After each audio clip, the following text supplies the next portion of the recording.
we came at the right time where The like last moment. Yeah. you could still be crazy. You could still be a kid and fuck up. You could still have satire. You could still allow people to have a conversation, even if you disagreed. Right now, it's crazy. And I was just thinking about like the idea of, man, like I've done so much ill shit in this 10-year span, whether it's the festival or like the shit I have coming or what the last 2 years have just been ill. And I'm like, yo, what if they got me out of here in 2011? Like, what if they got me out of here in 2011 and wouldn't allow me to get right here? And wouldn't have allowed you guys, allowed you to grow. Well, and also, like, when you, what was it, you got banned from England or something? Yeah. Was it? Australia, you was were it? indignant at the time. I remember. You was talking shit a little bit. Bro, because it was crazy. It was Australia too, yeah, though, it was right? Australia. It was the whole UK. It was New Zealand. And it was like, bro, I was here 3 weeks ago. You were starting, what they say you accused of starting violence or something? It was like, I was like promoting violence and racism and homophobia and like violence and like from songs. I was like, bro, this song's been out for years. What are y'all talking about? But it's like people just go back to stuff and like, oh, look what he used to do. And it's like, yeah, but I'm not on that no more. So what's your end goal? What like I'll be like when people go back and dig up old stuff from someone who's here now, it's like, hey, what's your end goal? Because I want to ask them, what is your but what's the example you want to set? That you will always be held accountable for your actions. But accountable, what does that mean? That's the part that I don't think. What does it mean? Yeah, because if is the goal, you shouldn't do that. You should change and be a better person. I've been not even me, but to whoever they're doing. Right. I've been a better person for the last 9 years. That was 10 years ago. What are you doing? So what's their end goal? But I think people like doing that to make themselves feel better about themselves. It's like, oh, look, I care about something. Yeah. I wasn't on the basketball team, but look, we're rallying up and getting this guy out of here, right, guys? It's like, what's the fucking end goal? Oh, everything you just said, and I think it's power and control. Look, I was gonna, we had a baby performing at Summer Jam. And, a lot of people have canceled, the baby from their shows. But here we are a week removed from people canceling from the baby. And you have Miley Cyrus and organizations saying, no, we want to talk to him. We want to help. We want to. Good for them. You know what I'm saying? That's nice. But I think to your point, and the reason I bring that up is to your point, I think there is a point where many people do want to figure out how to have a conversation. Either figure out how to have a conversation, or I think some people don't care. Again, it just gives people some shit to do. On their lunch break or while they're passing or like sitting on the subway just waiting. Like I think some people genuinely don't care about some of the things that they're complaining But some people do. Because for example, I woke up this morning, I showered. I could tell. It's very clean. Put my clothes on. Me and Vil went downstairs, grabbed his butt, said some gay jokes. Hey, let's go get this fucking croissant. Clancy, how'd you sleep? Sent some text, checked Instagram, looked at a meme, a funny meme. It said, having a baby is just keeping cum as a pet. Hilarious. I laughed. Oh, man, what am I going to eat later? Ooh, I got to link with my 2 friends to talk about these speakers. Oh, my other friend about this photo thing we're doing. Ooh, I want to go get this ill pair of socks later. Oh, fuck, my mom called. I'll call her back. Oh, crap, they got to redo the window at the house. Oh, whatever. Oh, we're here? All right, let me run upstairs. Oh, my ID. Oh, I'm here now with you guys. After this, I have something else to do. Blah, blah, blah. I don't give a fuck what someone else is complaining about because I have my own life. And I'm okay with being fully selfish with what the fuck I got going on. And sometimes I'm like, I wish more people were a bit selfish rather than doing a performative, I give a fuck, I care shit. I hate the performative. Because it's like, don't you have shit to do? I have too much shit to do to really sit there and like do a whole Instagram post about what some other nigga did. But what about the moments when people do care though? Like for example, I'm not saying everyone doesn't care. I'm not grouping them. I'm just saying it's definitely a lot of it's a loud performative. It's like, bro, I got shit to do. Like I know y'all got shit to do. What y'all gonna eat later? Right. What's for dinner? Don't y'all want to figure that out? Like, but it's hard because like for example. Obviously, we do this for a living, so we have to talk about stuff every day. But the fact is, I'll be honest, I literally am a dork enough that, like, when I speak out about Kanye doing something, for example, something that's annoying or I'm offended by, It is based in real feeling. I care about him. Like, I care enough I to be feel like, that. yo, man, I'm fucking sick of this shit. And people think I'm just a hater or I'm just being performative. But no, I'm a huge fan and I get annoyed. No, but I feel that. I mean, I know the guy. I don't give a fuck enough to ever do like, oh, cool. All right. What am I eating for dinner? That's my type of shit. But you care. You're a geek about music. It's something that you genuinely care about. And you have people But there coming is out the also some behavior, woodworks. but there is some behavior, right? I'm not saying all No, I know. behavior I know should you're just not. be ignored. But I'm just saying that I think I'm trying to process why people feel self-important enough that they need to jump out and make it their thing to go after something that they feel is wrong. And I think it is. I think there is something in people that you say it is performative and they're just trying to springboard a moment, clout chase, raise funds, whatever it is that they're trying to do. But there are people who are raising funds because they know this issue, whatever, needs to be talked about so it doesn't become norm. It doesn't become 100%. okay. It's certain. I'm not, because people will take what I say and be like, he says that for everything. It's not everything. It's nuance to it. I'm just saying it's a lot of things where it's like, bro, that's what y'all tripping on? Like that? It's real shit going on and this is what you gonna give your energy to? Like, all right, do your thing. I'm gonna go do my thing. But when you got in trouble for things you said, right, and had to get yanked from touring or whatever happened to you, well, that recovery process for you or just learning during that process, how was that for you? It was dumb as fuck. Cause it was like, it felt like I got singled out.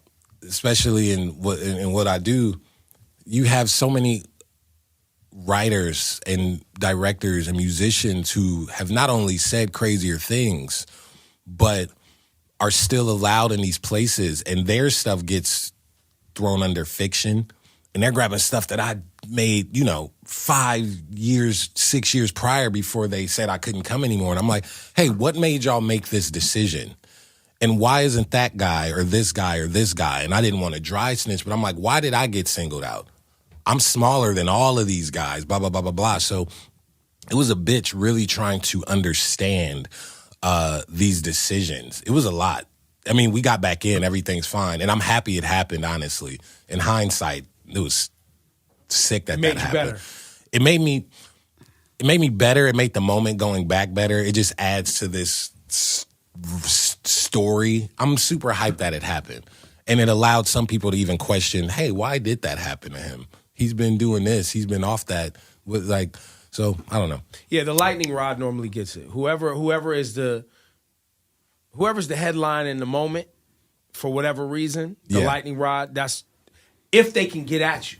And it's important that you pointed that out because there's certain artists that they don't feel like they could get after because they're... And I got, like, people don't realize, like, because a lot of fans came more recently, so they think, it's cute, it's Flower Boy, like, no, I was canceled before it was just a hashtag on Twitter. Like, this is protest at shows. These are cops trying to pull me out. These are getting banned. Sponsorship This is too, me right? going to an airport, and it's a photo of me at all the kiosks saying, do not let this man get on the plane. This is a true thing. This isn't just like that's actual some little cancellation. 14-year-old girl like, Right. he said this word, we got to get him out of here. No, this is real life. Like, Yeah. oh, Government. shit. Like, hey, Clancy, can we even get a jet out of this country? Like, having to take a train by myself to another country because I would, like, this is real stuff. This is like, I remember when I did the Mountain Dew commercial and Boyce That's what I was thinking Watkins about. was like, I don't like this. And I was out of here,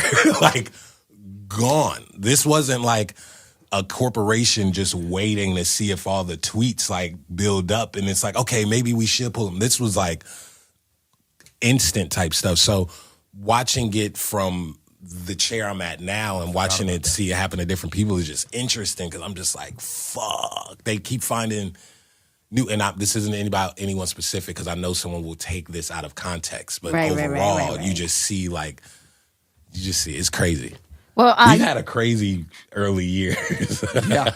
yeah, now that we talk about it, right, you start putting everything in perspective. But anyway, you announced a tour. So you're going on Yeah. tour with Kali Uchis, Vince Staples. Man. I've always been Kali Uchis, curious. man. I've always been curious about how did you and Kali Uchis connect first? Like, how did you meet? Like, So this is 2014, and Travis Taco, as some people know him. Travis, oh, I think you'll like this song. He just played this song. It's Table for Two by Cali. And I was like, man, this is nice. I like her tone and her voice.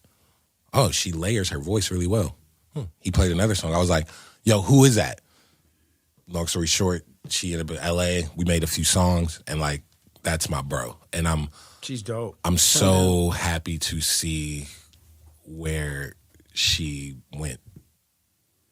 Who else? Who else? Where she's going. Yeah. It's great. She's her own thing, and it's no one else that I would want to tour with. We had her here. Do you remember when I brought her here? She was so amazing. Like we ended up Super staying, cool. like chopping it up with her maybe like 45 minutes after the interview. Yeah, no, she's sick. She's fun. She's goofy. I don't know if that comes across on like the outlets you guys might see her on, but that's the homie. Who else Who else do you see like that right now? You really fuck with musically. Before I go into that, so it's Cali, it's Vince. I've known Vince for so fucking long. We used to hate each other. That man is so smart, and I think we get along because neither one of us are idiots. He's almost And annoyingly smart. Vince like has the answer before you even say the thing that you're going to say. He's really Next level. really wise and witty. And get that new Vince album too. And I'm super excited for where he's going to go after this album, because I think he figured some shit out, and then it's this album. But I'm like, no, your next one is gonna be crazy because your brain is figuring and forming things. I remember being that age and like shit clicking. Man, you're an old man now. I remember. Yeah, I'm being fucking- Wait, how much older are you than Vince? I think like 3 years, but like shit didn't click for me till like I dead ass went through puberty at like 23, 24, 25 was like, oh, that's what that is. And then 26 is like, that's when I figured it out. And that's when Flower Boy came out. And then Igor after, and now this. And you could just tell in tone, like my skills got sharpened and everything I figured out. And like, it's just thinking of like Jay putting his first shit out around that age, or Ye putting out his first shit around that age, or like P and Chad going on their crazy run around that age. It's like, oh, it's something about that age if you allow it to where everything just starts doing this. So I'm like, man, if I put Flower Boy out my first album, it'll be crazy, because Flower Boy to Igor to Call Me If You Get Lost is crazy. We was just talking about how It's you got 3 in a row. actually- This is like three in a crazy. row, 3 in a row. But Cherry Bomb was Yep. I was getting a mustache and my body and I was figuring out, oh, red is the color red. Like everything was coming together. So having my first 3 albums and Cherry Bomb in the middle, and then the next 3 just that, it's really, I'm proud of that. I'm happy I allowed myself to. Congratulations, man. Thank you. Some people don't get that. Some people stay stuck at the idea of themselves when they were 20 or when they were hot, and they stay that way. And that's how you get old. But you got pushed. I think the experience you just articulated, that pushed you Yeah. a little bit. I think just your musical desire. Well, my want, Yeah. I never get complacent, my curiosity, things like that happening. And man, the big homies I actually have around me is super important. Like people's big homies be like, some people big homies be in and out of jail and this and that. And it's like, oh, that's your reference point. That's who you look up to. And I have big homies around me who will call me and be like, hey, you tripping. Like who? Or big homies that say, hey, let me link you with this person so this could happen. Like, obviously this man right here. Like I owe Clan, I'm forever in debt to that man. Like forever. Like I would take a bullet for him. He changed. You're talking about Clancy. Clancy, he changed my life with Spiderweb, to my family, to my friends, to people that like, it's deep. I love that man to death. Then you got Pharrell. People like, oh, you such a fan, you such a stan, but like, bro, my Converse deal wouldn't have happened without him. He helped set that up. My doing the Grinch soundtrack. Yo, I was about like to bring up he the set Grinch. like, man, that man looks out for me on some like, I talked to him for an hour 2 days ago. He'll just call me 7 a.m. and we just talking. Like, of course I love and admire that man, but like he really looks out on some big homie shit. Mm-hmm.